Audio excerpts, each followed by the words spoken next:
Well, it's been a real busy stretch of time for you, traded, and now you're on the eve of the playoffs. I guess the original excitement of getting traded, has that faded, and has it just been replaced now by being in the postseason? Yeah, I think it's been replaced. You get the initial shock and adrenaline from getting traded here and coming back, and after a week or two, that kind of fades. I think a special thing for me is to join this group, and part of it's like I never left. There's a lot of the same faces, a lot of the same common jokes in the locker room are still kicking around. So it's nice. It's an easy group to join and mingle with when we're off the ice. So everyone tries to keep things pretty light. And right now it's kind of business as usual, to be honest. How do you think your transition or return and your play on the ice has gone? I think it's been trending in the right direction, especially over the last couple of weeks. I think just getting a little more comfortable day in and day out, and making some more plays, creating some more opportunities, playing a little bit faster. I gotta give a lot of credit to my line mates and them creating space and creating time for me. So hopefully we can just keep that going. Obviously, there's going to be a lot less time and space in the playoffs, a little tighter games. So make sure we're making the most of our opportunities. And what does Minnesota represent in terms of an opponent?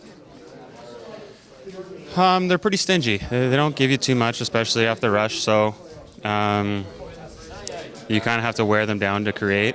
There's not going to be a lot of odd man rush chances. So in zone cycling pucks will be important, and then forcing them. I think a huge asset of this team is the forecheck and the pressure we're able to put on. So that's a great way to create turnovers and opportunities. You were a very important leader here when you were here before. You're the guy that Mark Stone handed the Stanley Cup to. You come back and you don't wear a letter anymore. How have you handled that leadership part of thing, and is that growing as we get here to the eve of the playoffs? Yeah, I think that grows. I definitely had a mindset I didn't want to come back in here and act like no time has passed. And I wanted to come back here and kind of earn my stripes, so to speak. So as the playoffs approaches quickly, I think, there are voices that, have been there that go a long way. Hopefully mine is one of them.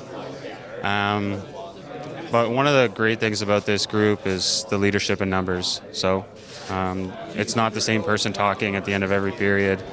And I think that goes a lot further. When the voices are coming from everyone, I think it's a lot easier to buy into the system. And I think that's pretty clear over the years with this organization.